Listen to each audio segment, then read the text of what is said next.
maybe going back a little bit now, we were talking about all the changes that have come through this school district. You mentioned Carson, Macedonia joining with Oakland, becoming Riverside, and all the conference switching that you've done.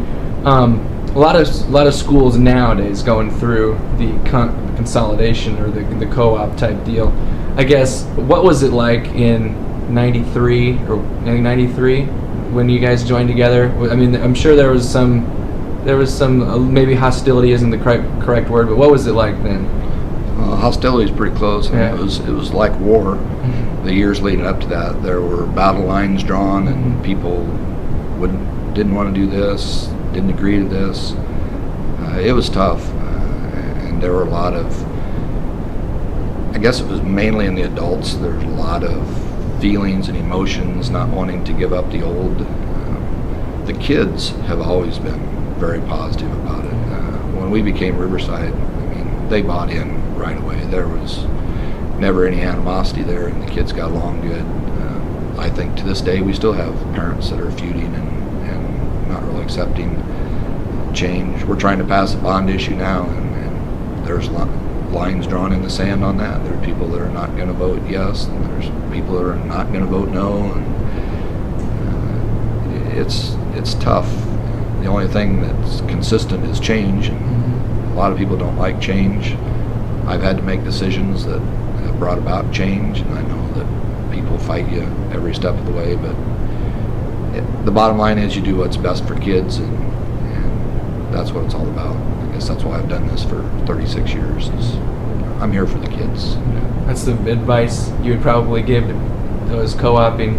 It's for the kids in the end. Right, and it's not for the parents, it's for the kids, and you got to do what's best for the kids. And I'm not sure that it's always best to, when you're thinking about wins, I want to do this so we can have a better team so we can win. I think you look at your overall program and the overall offerings that you have for the kids and the educational part of it.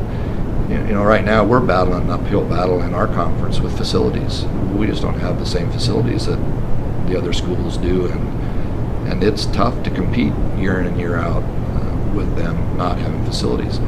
Probably the number one thing, we've never had a track as Oakland or Carson, Macedonia, or Riverside. Never had a track run on. Our kids, junior high kids, run the streets. Our high school kids run around the football field on the pavement up there, and yet we've made do. But man, what could happen if we actually had a facility to train in and practice on, and maybe even host some meets? So I'm looking forward to the future. I'm very optimistic about our upcoming bond issue, and hope that some people get on board and decide to do what's best for kids, and not necessarily what's best right now for their pocketbook.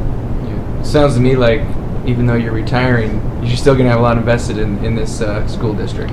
Oh, you bet. I raised my kids here, brought them here to go to school here, and I've got 2 grandkids in the district right now, and they're going to be coming up through the school system.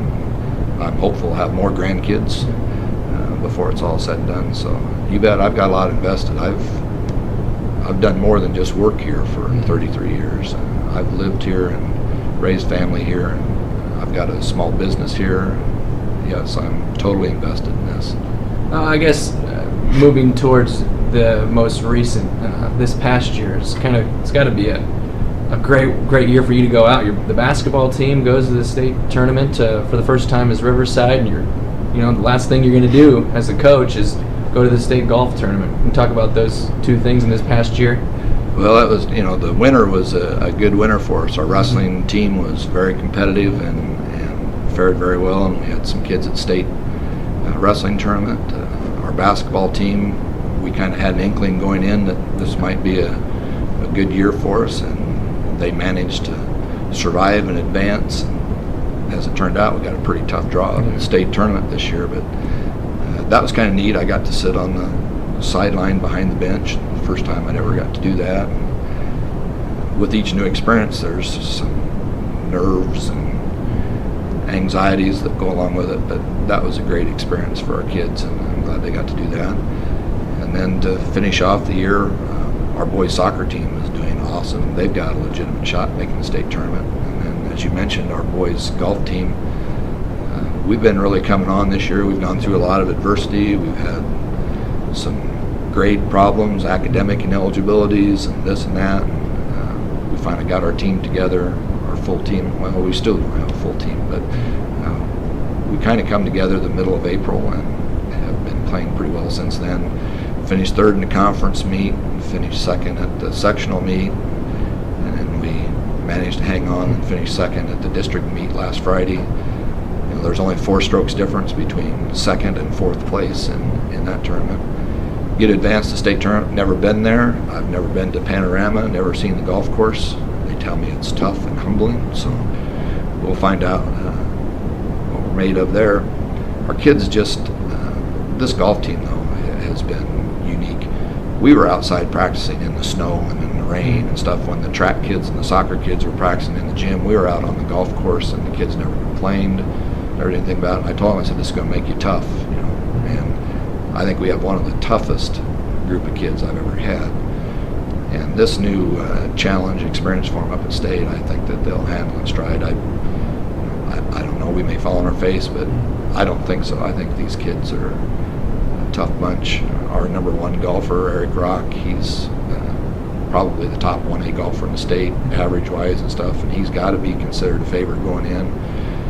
But the thing that impressed me is how the other 5 kids have all stepped up their game and contributed, and it's a different set of 4 every meet as to who's scoring and who isn't. But they understand that, they understand you can have an off day and it's not the end of the world, and somebody else will pick up the slack. So I think going in, we're probably middle of the pack with the 8 teams up there. So I guess we'll see what we can do. And we've never played 2 18-hole tournaments back to back, which is what that is up there. Mm-hmm. We'll see how we fare up there. Looking forward to it. Definitely. My last question, I guess, is if you had to use one word to describe your career as a whole, what would you maybe use? Oh, awesome. I really enjoy what I do, and I tell the kids that, and I think they realize that. It's not a grind to be here. I enjoy my job. I try to do the best that I can with it, and I just like being around these young kids. They energize you. So I guess it'd have to be awesome. And when they ask me how I'm doing, my response is I'm still kicking. So that's every day I come in, still kicking. So if anybody sees you anywhere, even if it's Hot Springs, come on up and talk to you, because you'll talk to them, right? You better believe it. I enjoy visiting with people. All right. Thanks a lot, Coach. Thank you.